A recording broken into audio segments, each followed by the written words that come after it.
In a world obsessed with the purity of the flesh and the sanctity of the mind, David Cronenberg stands as a renegade surgeon, cutting into the body of cinema with a scalpel made of existential dread, sexuality, and science. This is not just horror, this is medicine. Welcome to Clinical Trials, the body horror of David Cronenberg.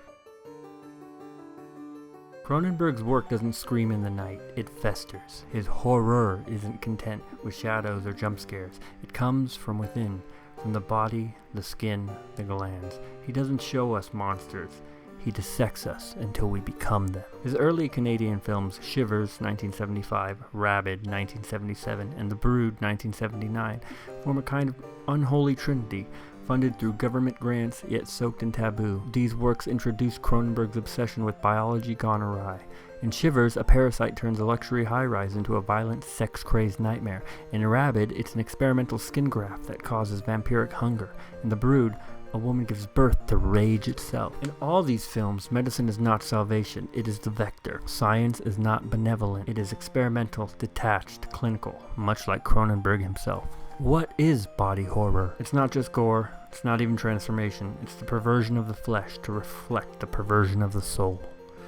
With Scanners, 1981, Cronenberg pushes deeper. Here, psychic warfare manifests as head explosions and grotesque seizures.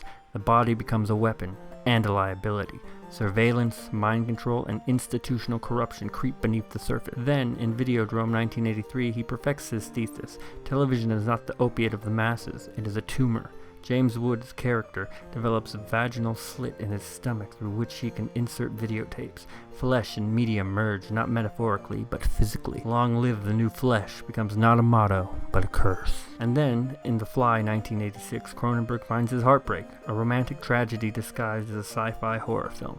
Jeff Goldblum's transformation into a human-insect hybrid is less about fear and more about inevitability.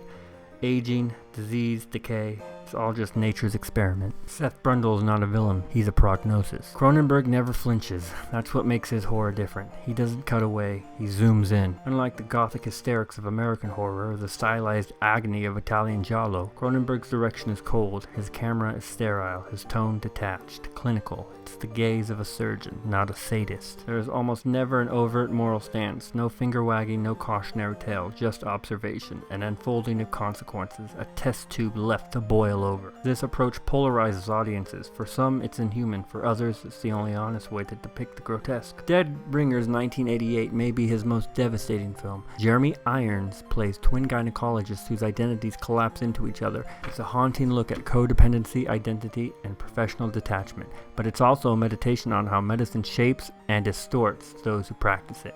In Crash, 1996, Cronenberg adapts J.G. Ballard's novel about people who get sexually aroused by car crashes. It's a controversial work even by Cronenberg standards. It's not meant to titillate, it's not even meant to disturb, it's meant to exist, like a symptom without a diagnosis. By the time we get to Existenz, 1999, Cronenberg has merged biology, video games, and identity. Flesh becomes interface, reality becomes modifiable, and horror becomes synthetic. The game becomes life, and life, once again, is a disease. Despite his coldness, Cronenberg is not nihilistic. There's sorrow here, there is longing. His monsters are rarely evil, they are suffering, transforming, adapting, dying. The horror in Cronenberg's work is not just that the body can betray us, but that it must. That to live is to mutate, that to love is to contaminate, that to evolve is to disintegrate. David Cronenberg's horror is not for the faint of heart, not because it's gory, or explicit, or transgressive, though it is all those things, but because it strips away the comforting fictions. It reminds us that we are organisms, that our minds are chemicals, that our lives are experiments running without supervision. In the end, all horror is clinical. All horror is intimate. And Cronenberg is not just the director, he's the attending physician.